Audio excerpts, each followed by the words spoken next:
एक दफा का जिक्र है, एक लड़की मंजू की शादी हुई और वो अपने ससुराल आई। उसे घूमने फिरने का बहुत शौक था। वो दिन को सारा दिन थोड़े बहुत काम करती और जैसे ही रात होती अपने मियाँ को लेके लॉन्ग ड्राइव पे चली जाती, जिसकी वजह से उसे नजर लग जाती और उसका सर दर्द करता, जिसकी वजह से उसका सारा दिन खराब गुजरता। एक दिन उसकी सास सुबह उसे कमरे के दरवाजे पे आवाजें देते हुए बोली, उठ जा बहू, सुबह के 10 बज चुके हैं। कितनी दफा बोला है रात देर घर से बाहर मत जाया करो। ससुर कहता है, क्यों सुबह सुबह चिल्ला रही हो, उठ जाएगी।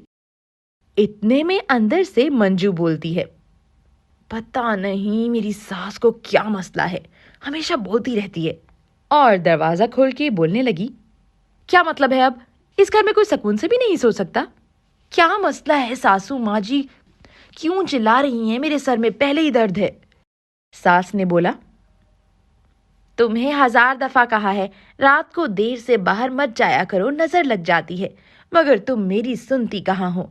अब सुबह के 10 बज रहे हैं और तुमने अभी तक नाश्ता भी नहीं बनाया है, सब भूखे हैं। बहू मुंह बनाते हुए बोली, सामने वाले घर की आप रोज मिसालें देती हैं। उस बुआ की बहू 12 बजे उठती है, जब दिल करता है नाश्ता बनाती है। आप मुझे बिला वजह डांटती रहती हैं। सास बोली, अरे मुझे दूसरों के घर का क्या, ये मेरा घर है, यहाँ सुबह सवेरे सब उठते हैं, तुम भी अपने तौर तरीके बदल लो। बहू बोली, आपको मेरी माँ से कुछ सीख लेना चाहिए था। मेरी माँ की 2 बहुएं हैं, पर मजाल है उन्होंने कभी किसी बहू को कुछ कहा हो। अपनी मर्जी से उठती हैं और मेरी मामा उनको कोई काम भी नहीं करने को कहती, सारा काम खुद करती हैं। उन्होंने अपनी बहू को बहुत लाड प्यार से और अपनी बेटियों की तरह रखा हुआ है। सास ने कहा, अच्छा अच्छा, चलूंगी मैं किसी दिन तुम्हारे घर देखने, जो तुम बात बात पे मुझे जिताती हो। बहू मुंह बनाते हुए नाश्ता बनाने चली गई। नाश्ता बना के वो कमरे में आई तो दरवाजे की कुंडी लगा के अपनी अम्मी को फोन लगाते हुए बोली, अरे अम्मा, ये आपने मुझे किस घराने में ब्याह दिया है? मैं तो फंस कर ही रह गई हूँ। और वो झूठ मूठ कर रोने लगी। मंजू की माँ, जो कि एक चालाक औरत थी, वो उसे कहने लगी, तुम किसी दिन अपनी सास को हमारे घर लेकर आओ, मैं झूठ मूठ का नाटक करके दिखाऊंगी। मंजू ने कहा, अच्छा माँ, ठीक है। ये कह के वो बाहर चली गई। मंजू खाना बना रही थी कि उसको अपने फोन की घंटी सुनाई दी। वो अपने कमरे में आई तो फोन पे रिजा का फोन आया हुआ था। उसने जल्दी से दरवाजे को लॉक किया और फोन उठाया तो रिजा उसे गायब होने की नाराजगी दिखाते हुए बोली, अरे मंजू, किधर गुम हो गई हो यार? तुम तो शादी के बाद गायब ही हो गई हो। मंजू बोली, अरे यार, गायब कहाँ होना है, मेरी सास मुझे चैन ही नहीं लेने देती, हर वक्त मेरे साथ चिपकी रहती है। रिजा एक बहुत ही आजाद ख्याल लड़की थी। बोली, मैंने तो तुम्हें शादी करने से मना किया था। मंजू बोली, अच्छा चल छोड़, ये बता तुमने मुझे फोन क्यों किया था? रिजा बोली, अरे यार हाँ, मैं तो भूल ही गई, वो असल में मेरी दोस्त की तरफ एक शानदार पार्टी है, मगर छोड़ो, लगता है तुम फिर से नहीं आ पाओगी। मंजू बोली, अरे नहीं नहीं, तुम मेरा टिकट ले लो, मैं आ जाऊंगी। रिजा बोली, नहीं यार, तुम हर दफा टिकट रखवा लेती हो बट आती नहीं हो। मंजू कुछ सोचते हुए बोली, देखो तुम ऐसे करो, तुम 2 टिकट्स ले लो और बस मुझे फोन करके बोल देना कि ब्राउन रंग ड्रेस कोड है पार्टी का। रिजा हैरान होके बोली, ये तुम क्या कह रही हो? मंजू ने उसे बताया कि उसकी सास उसे अकेले नहीं आने देगी, तो वो सास को ब्राउन रंग का ड्रेस कोड बताएगी, क्योंकि ब्राउन रंग की तो कोई और साड़ी नहीं है। तो सास जब घर से निकलने लगेगी, मैं उसकी साड़ी कैंची से फाड़ दूंगी, जिसकी वजह से वो साड़ी तब्दील नहीं कर सकेंगी।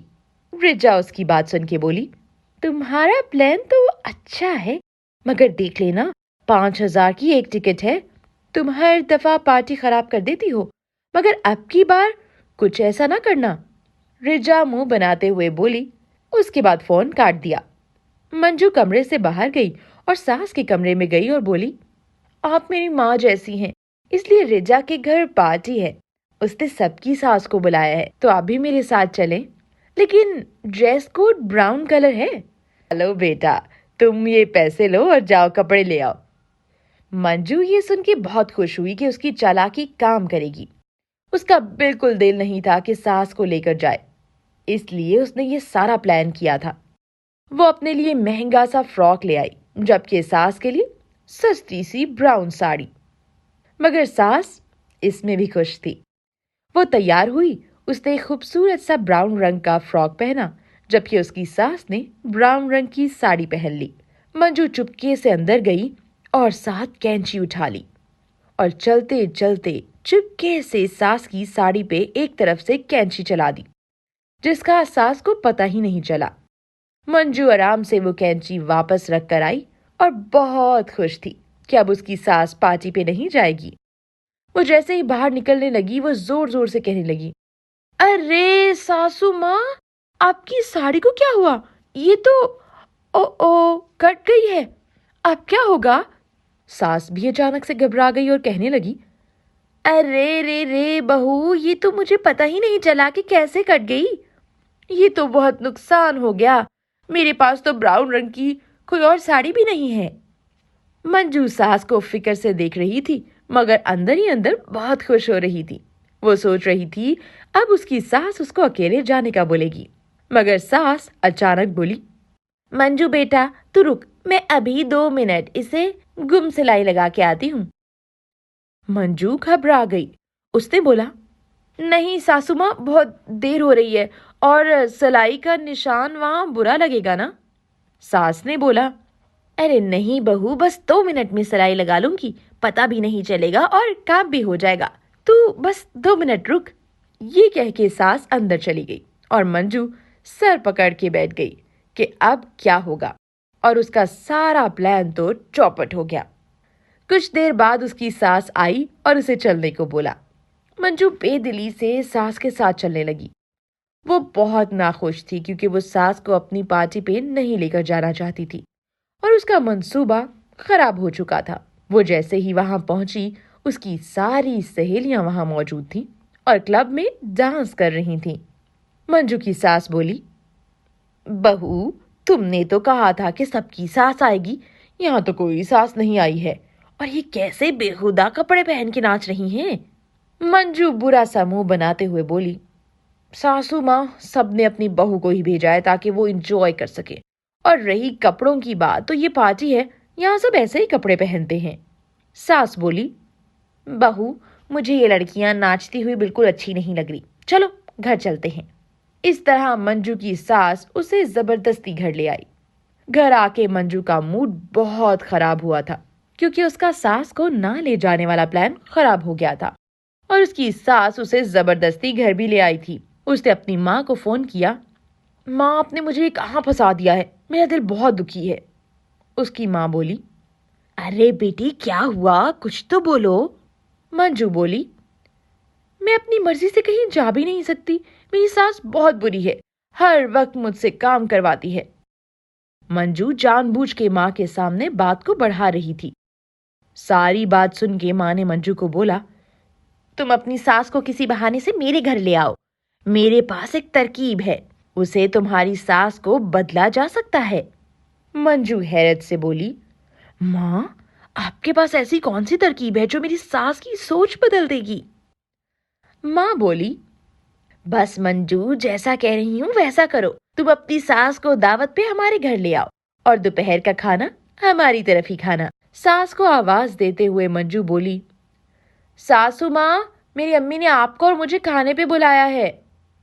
सास हैरत से बोली, खैरियत तो है ना बहू, आज से पहले तो कभी ऐसी दावत नहीं आई।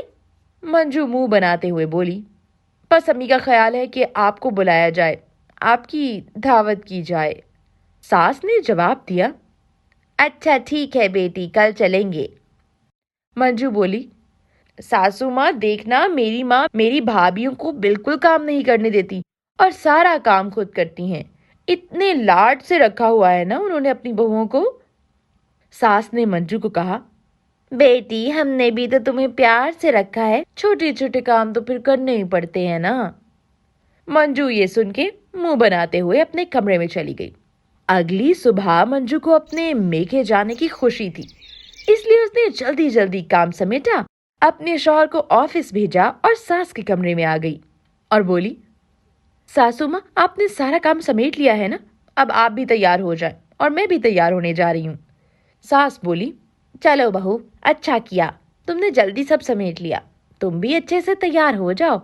मंजू अपने कमरे में जाकर तैयार होने लगी और कुछ देर बाद तैयार होके सास के कमरे में आई तो सास तैयार बैठी थी।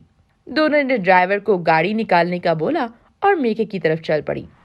जैसे ही वहां पहुंची, मंजू की माँ उनका इंतजार कर रही थी। उनको अंदर ड्राइंग रूम में बिठाया और बातें करने लगी। इतने में मंजू की दोनों भाभियां भी साथ आके बैठ गईं। कुछ देर बातें करने के बाद एक भाभी उठी और कहने लगी, मैं आपके लिए कुछ लाती हूँ, आप बताएं आप ठंडा लेंगी या गरम? मंजू की सास बोली, बेटा ज्यादा तकल्लुफ करने की जरूरत नहीं है, बस चाय का इंतजाम कर दो। जैसे ही भाभी उठ के जाने लगी, मंजू की माँ अचानक उठी और बोली, अरे बहू, तुम कहाँ जा रही हो? तुम यहीं बैठो ना मेहमानों के पास, मैं खुद जाती हूँ, चाय बना के लाती हूँ। मंजू की भाभी हैरान हुई, मगर वो चुप करके बैठ गई। मंजू की माँ खुद किचन में गई और कुछ देर बाद चाय के साथ बिस्किट्स की ट्रॉली ले आई और बोली, बस बहन, मैंने अपनी बहू को काम भी नहीं लगाया, मैं इनको कोई काम नहीं करने देती, थोड़े बहुत काम काम वाली कर जाती है और कुछ काम मैं खुद कर लेती हूँ। ये सुन के मंजू ने फखर से अपनी माँ की तरफ देखा और सास के कान में कहने लगी, देखा आपने, मैंने कहा था ना कि मेरे घर में मेरी भाभियां शान से रहती हैं। इतने में सब साथ बैठ के चाय पीने लगे और मुख्तलिफ बातें करने लगी। इतने में मंजू की सास की नजर उसकी भाभी के जले हुए बाजू पे पड़ी। वो बोली, बेटा ये क्या हुआ, तुम्हारा बाजू तो काफी जख्मी है। मंजू की भाभी घबरा के बोली, नहीं आंटी, बस वो वैसे ही हल्की सी चोट लग गई। मंजू की माँ तेजी से बोली, बहन, मैंने इनको इतना मना किया है कि किचन में जाने से, मगर कल बच्ची किचन में जिद करके चली गई और हाथ जला बैठी। मैंने तो काफी मना किया था मगर जिद कर गई। मैं तो इनको इसी वजह से कोई काम नहीं करने देती, ये तो मेरी बेटियों से बढ़कर हैं। मंजू की दोनों भाभियां हैरत में गुम थीं। उसके बाद खाना लगाने की बारी आई तो मंजू की माँ ने भाभियों को बिल्कुल उठने ना दिया और सारा काम खुद किया। टेबल पे बर्तन भी खुद सजाए और खाने के लिए आवाज लगाई कि आके खाना खा लें। सबने मिलके खाना खाया। मंजू की माँ ने खुद ही सारे बर्तन समेटे और बहू को आराम करने का बोला। मंजू की पहली भाभी दूसरी भाभी के कान में बोली, आज तो यकीन ही नहीं आ रहा कि हमारी सास इतनी अच्छी कैसे हो गई हैं और हमसे कोई काम भी नहीं करवा रही। दूसरी भाभी बोली, मुझे तो खुद यकीन नहीं आ रहा। इतने में मंजू की सास बोली, अच्छा बहन, हम चलते हैं, शुक्रिया आपने हमें दावत दी, आप भी कभी आइएगा। ये कह के वो मंजू को बोली, चलो बेटा, ड्राइवर को कॉल कर लो कि वो हमें लेने आ जाए। मंजू ने ड्राइवर को कॉल लगाई और थोड़ी देर बाद ड्राइवर आ गया। रास्ते में मंजू कहने लगी, देखा सासू माँ, मेरी माँ अपनी बहू से कितना अच्छा सलूक करती है और उन्हें कोई काम नहीं करने देती, और आप तो मुझसे सब काम करवाती हैं। सास ने कोई जवाब नहीं दिया। आधे रास्ते पहुंचने के बाद सास अचानक बोली, अरे बहू, मैं अपना पर्स तो वहीं भूल आई हूँ। ड्राइवर, गाड़ी मोड़ो वापस। ड्राइवर ने गाड़ी वापस मोड़ी और मंजू के मेके पहुंच के मंजू बोली, सासू माँ, मैं यहीं बैठती हूँ, आप जल्दी से पर्स ले आए, फिर चलते हैं। गेट पहले से खुला हुआ था। मंजू की सास अंदर गई तो उसे ऊंची ऊंची आवाज सुनी। जब उसने देखा तो मंजू की माँ उसकी दोनों भाभियों को बहुत गुस्से से डांट रही थी और जल्दी जल्दी सारे काम करवा रही थी और बोल रही थी, तुम लोगों से सारा काम करवाऊंगी और कोई काम ढंग से नहीं किया, तुम लोगों को सजा भी दूंगी। ये कहते हुए वो अचानक मुड़ी तो मंजू की सास को देखकर हक्का बक्का परेशान हो गई और उसे कुछ समझ नहीं आया। मंजू की सास, जो अभी तक हैरत में थी, बोली, "आह, वो मैं अपना पर्स भूल गई थी, वही लेने आई हूँ।" इतने में मंजू भी अंदर आ गई, तो वो भी ये सारा मामला देख के परेशान हो गई। मंजू की माँ अपनी चालाकी खुलने पर शर्मिंदा हुई। मंजू की सास बोली, बहन आप तो बहुत बुरा सलूक करती हैं अपनी बहू के साथ। ये कह के वो बाहर गाड़ी में चली गई। मंजू भी शर्मिंदा शर्मिंदा पीछे गाड़ी में आके बैठ गई। मंजू और उसकी माँ का सारा प्लान नाकाम हो चुका था। उसने घर आके अपनी सास से माफी मांगी और अच्छी बहू बन के रहने का वादा किया, और सास ने उसे समझाया कि इंसान को वो बनने का नाटक नहीं करना चाहिए जो वो नहीं है, बल्कि अपने असली रूप में ही रहना चाहिए। और यूं सब हंसी खुशी रहने लगे।